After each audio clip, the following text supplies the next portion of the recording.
السلام علیکم ورحمۃ اللہ۔ زکوٰۃ کا ایک بہت ہی اہم مسئلہ کہ زکوٰۃ دینی کس شخص کو چاہیے۔ معاشرے کے اندر اگر کوئی شخص ایسا ہے، چاہے یتیم ہے، بیوہ ہے، جیسے لوگوں کے ہاں یہ لفظ بہت ہی ایسے شخص کے لیے بولے جاتے ہیں جو شفقت کے قابل ہو، اور عموماً لوگ اس چیز کو مد نظر نہیں رکھتے کہ بچہ یتیم ہے تو آیا مستحق کے زکوٰۃ ہے یا نہیں، ایسے ہی بیوہ عورت ہے تو مستحق کے زکوٰۃ ہے یا نہیں۔ اس طرح معاشرے میں کوئی شخص اگر غریب ہے تو اس میں ہم نے کن کن چیزوں کو ملحوظ خاطر رکھنا ہے۔ سب سے پہلی بات یہ ہے کہ آپ نے جب زکوٰۃ کا حساب کیا، آپ زکوٰۃ کی ادائیگی کرنا چاہ رہے ہیں،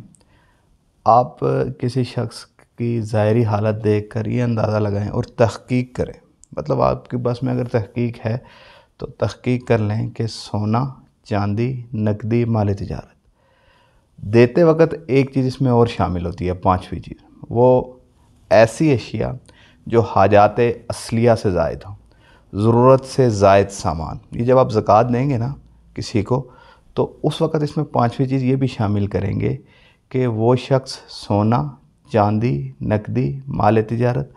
اور ضرورت سے زائد اشیاء وہ جو اس کی حاجات سے زائد ہیں، جو پورا سال استعمال نہیں ہوتی۔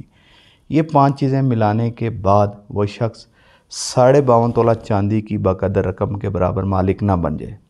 ان میں سے بعض اشیاء ملا کر یا یہ سب اشیاء ملانے کے بعد اگر وہ شخص 52.5 تولہ چاندی کی باقاعدہ قیمت کا مالک نہیں بنتا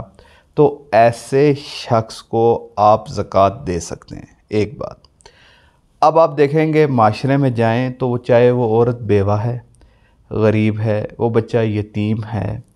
اور وہ بہت ہی مجبور اور لاچار ہے، تو آپ جب بھی تحقیق کے دائرے میں جائیں گے تو ان چیزوں کو مد نظر رکھیں گے کہ اس شخص کے اندر یہ چیزیں پائی جاتی ہیں، یعنی کہ یہ پانچ چیزیں ملانے کے بعد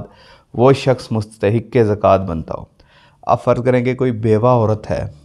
اس کے پاس اگر سونا، چاندی اور یہ اشیاء ملنے کے بعد اگر وہ ظاہری بات ہے کہ عموماً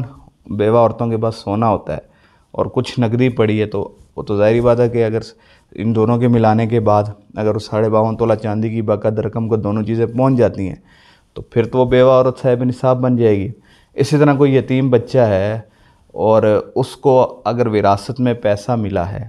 تو ظاہری بات ہے کہ وہ بھی ان اشیاء کے ملنے کے بعد اگر صاحب نصاب بن جاتا ہے تو اس کو آپ جو ہے وہ زکوٰۃ نہیں دے سکتے۔ ایک اور مسئلے کی طرف، آخری مسئلے کی طرف جو میں رہنمائی کر دوں کہ زکوٰۃ جب آپ اس کی ادائیگی کرنے کے لیے جا رہے ہیں تو دینے والے شخص کو یہ بتانا ضروری ہے کہ یہ رقم زکوٰۃ کی ہے یا نہیں۔ بتانا ضروری نہیں ہے، آپ اس کو کہیں یہ میری طرف سے ہدیہ ہے، گفٹ ہے، آپ اس کے ذریعے اپنی ضرورت کو پورا کر لیں تو اس سے بھی آپ کی زکوٰۃ کی ادائیگی جو ہے وہ ہو جائے گی۔ جزاک اللہ خیرہ۔